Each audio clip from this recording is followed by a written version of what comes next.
দুশ্চিন্তা টেনশন প্রত্যেকটা মানুষের আছে, কিন্তু দুশ্চিন্তা টেনশনটা যখন কন্টিনিউ চলতে থাকে, অর্থাৎ ছোট কোনো একটা চিন্তা, সাধারণ কোনো একটা চিন্তা, তাকে আমরা এমন ভাবে চিন্তা করতে থাকি যেটা ভয়ঙ্কর চিন্তায় পরিণত হয়।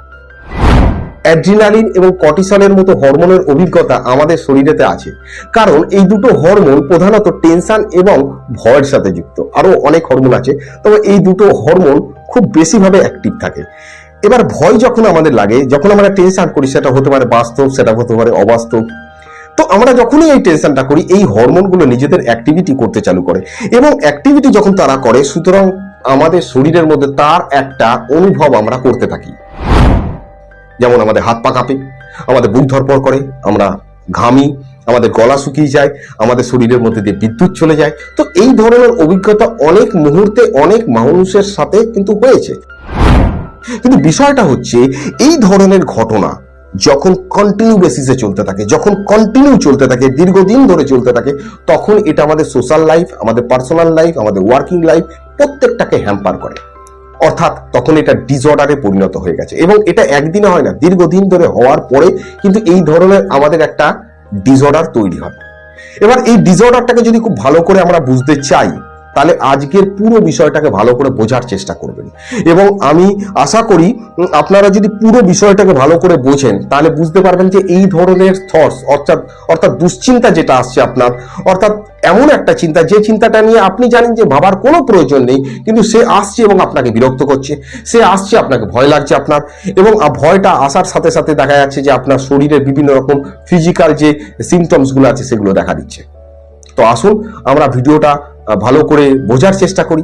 কিন্তু তার আগে আমার অনুরোধ, আপনাদের যদি কোনো মানসিক সমস্যা থাকে, আপনারা যদি ফেস করেন কোনো মানসিক সমস্যা, সাইকোলজিক্যাল প্রবলেম, তাহলে অবশ্যই আপনি আপনার কাছাকাছি যে কোনো হসপিটালের মনোরোগ বিভাগেতে দেখাবেন, এবং সেটা যদি সরকারি হসপিটাল হয়, তাহলে সেখানে বিনামূল্যে চিকিৎসা পাবেন এবং খুব ভালো চিকিৎসা পাবেন।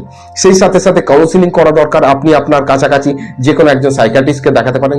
অনেক ক্ষেত্রে দেখা যায় যে এই ধরনের ফেসিলিটি যে জায়গায় আপনি আছেন সেই জায়গা নেই, তাহলে আপনার কাছাকাছি যে ডাক্তারবাবু আছেন, সে যে কোনো ডাক্তার হোক না কেন, তার সঙ্গে আপনি যোগাযোগ করুন, তার সঙ্গে আপনি পরামর্শ করুন, আপনি অবশ্যই এই সমস্যা থেকে বেরিয়ে যাবেন। এবং এর মধ্যে আরো একটি বিষয় ইম্পর্টেন্ট, সেটা হচ্ছে এক্সারসাইজ। এক্সারসাইজ কিন্তু আপনাকে করতে হবে।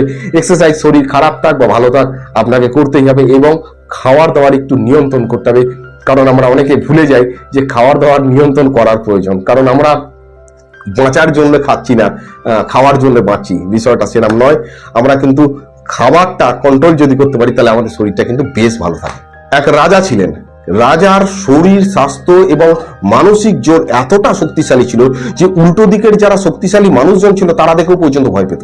কিন্তু রাজার সাথে যে ছিল, অর্থাৎ রাজার যে গার্ড হিসেবে কাজ করতো, যে তাকে সব জায়গায় তার সাথে সাথে যেত, সে ছিল কিন্তু রাজার থেকেও শক্তিশালী এবং বুদ্ধিমান, এবং রাজাকে বহুবার বহু রকম বিপদ থেকে সে কিন্তু রক্ষা করেছে।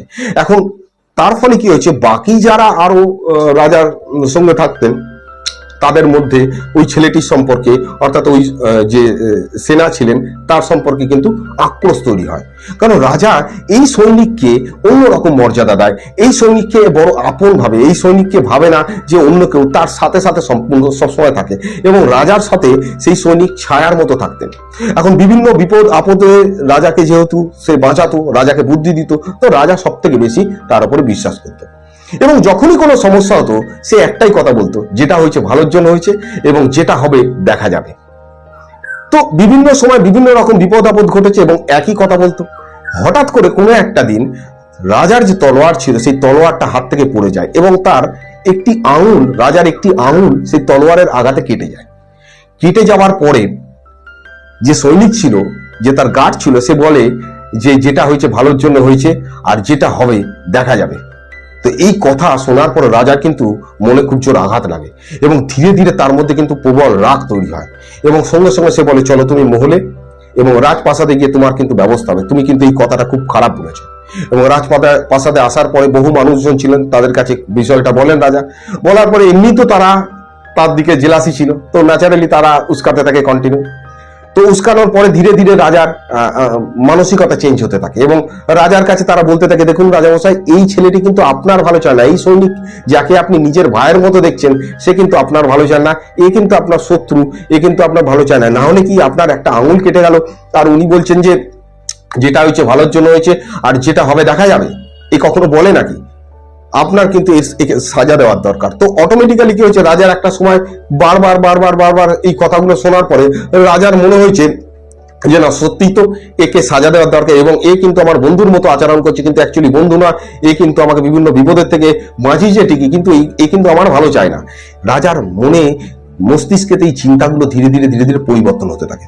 কারণ একই কথা বারবার বিভিন্ন জায়গা থেকে যখন সে শুনতে থাকে, আমাদের যেটা হয়, আমাদের একটা ইন্টারনাল স্টিমুলাসটাকে একটা আউটার স্টিমুলাস থাকে, মানে আমরা নিজের সাথেই যখন নেগেটিভ কথা বারবার বারবার বলতে থাকি, অটোমেটিক্যালি আমাদের মস্তিষ্কে কিন্তু একটা বিলিফ সিস্টেম তৈরি হয়ে যায়। ঠিক সেই রকমই রাজার আশেপাশে যারা ছিল তারা বলতে বলতে রাজার মস্তিষ্কেও কিন্তু একটা বিলিফ সিস্টেম তৈরি হয়ে গেছে যে এ কিন্তু আমার কিন্তু ভালো চায় না, এবং তাকে কি করেছে, কারাবাসে দিয়ে দিচ্ছে, এবং তাকে বলেছে তুমি যতদিন বাঁচবে তুমি ততদিন এই কারাবাসের মধ্যে থাকবে।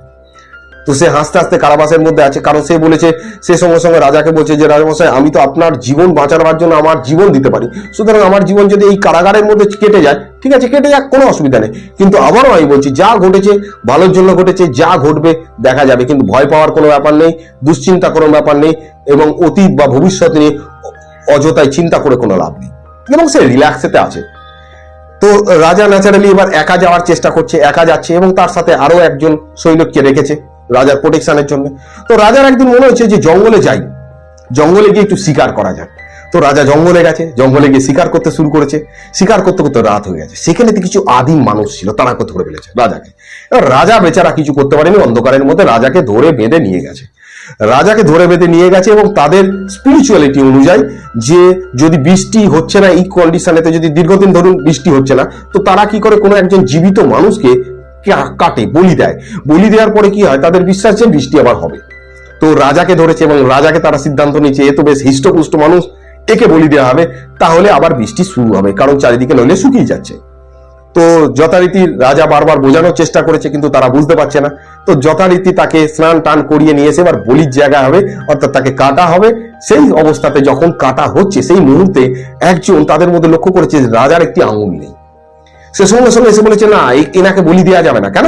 কারণ এর একটা আঙুল নেই, অর্থাৎ কোনো অঙ্গ যদি না থাকে, কোনো যদি খুঁত থাকে, তাকে বলি দেওয়া যাবে না, বরঞ্চ অকল্যাণ হবে, বাজে ব্যাপার ঘটবে, আরো বরঞ্চ ভয়ঙ্কর সময় চলে আসবে। তো এই বিলিফ যেহেতু তাদের মধ্যে আছে, তারা কি করে, রাজাকে ছেড়ে দেয়, বলে তুমি বেঁচে গেলে শুধুমাত্র তোমার আঙুলটা নেই বলে আগে। তো বেঁচে যাওয়ার পরে রাজা কি করেছে, আবার রাজমহলে ফিরে এসেছে। এসে তখন বুঝছে যে আমাকে সঙ্গী ছিল, সে আমাকে বলেছিল যে যেটা হয় ভালোর জন্য হয়, এবং যেটা হবে দেখা যাবে, অতীত এবং ভবিষ্যৎ নিয়ে অতিরিক্ত চিন্তা করে লাভ নেই, যেটা হবে সেটা সমাধান করা যাবে, কিন্তু টেনশন নিয়ে লাভ নেই। তো সঙ্গে সঙ্গে তার কাছে গেছে, তার কাছে যখন গেছে সে একদম হাসছে, একদম সাদর আমন্ত্রণে তাকে প্রণাম জানিয়ে বলেছে, বলুন রাজামশাই আমি আপনার জন্য কি করতে পারি। বলছে তোমাকে কিছু করতে হবে না, তুমি যা করার অনেক কিছু করেছো, কিন্তু তুমি হাসছো কেন? বলছে রাজামশাই আপনার জন্য তো আমার জীবন বেঁচেছে। বলছে আমার জীবন বেঁচেছে তোমার জন্য? বলছে না রাজামশাই আপনি ভুল বলছেন, আপনার জন্য আমারও জীবন বেঁচেছে। বলছে কিভাবে? তো বলছে দেখুন, এখন যদি আপনার আঙুলটা কেটে যাওয়ার পরে আপনি যদি আমাকে সাজা না দিতেন, আমি যদি কারাগারে বন্দি না থাকতাম, তাহলে আপনার সাথে নিশ্চয়ই আমিই যেতাম শিকারেতে, এবং শিকারেতে যাওয়ার পরে যখন আপনাকে বলি দেওয়ার চেষ্টা করতো, যখন আপনাকে কাটার চেষ্টা করতো, আপনার আঙুলটা দেখতো যে নেই, তো আপনাকে ছেড়ে দিত, তার জায়গায় আমাকে ধরতো, আমাকে মেরে ফেলতো। আলটিমেট আপনার জন্য তো আমার জীবন বাঁচল। তো that is the positive thought. Actually এটা হচ্ছে পজিটিভ থট। দেখুন, আমি বলতে চাইছি না যে এটা যেটা হয়েছে ভালো হয়েছে, যেটা হবে ভালো হবে, এবং যেটা ঘটবে সেটার সঙ্গে মোকাবিলা করা যাবে। আমি বিষয়টা এইভাবে ভাবাতে চাইছি না আপনারা কিন্তু বিষয়টা ভাববেন না যে যেটা হচ্ছে ভালোর জন্য হচ্ছে। এখন যদি কারো হার্ট অ্যাটাক হয়, আমি বলবো ভালোর জন্য হচ্ছে না, বিষয়টা সেটা নয়। বিষয়টা হচ্ছে যে ঘটনাটা ঘটে গেছে, অতিরিক্ত সেই বিষয়ে চিন্তা করে কিন্তু কোনো লাভ নেই, বরঞ্চ তারপরে আমরা কি করতে পারি তার দিকে ফোকাস দেওয়াটা অনেক বেশি গুরুত্বপূর্ণ। অর্থাৎ এই ধরনের পজিটিভ ওয়ার্ড, এই ধরনের পজিটিভ কথা আপনাকে কিন্তু অনেক ওভার থিঙ্কিং থেকে কিন্তু আটকে দেবে।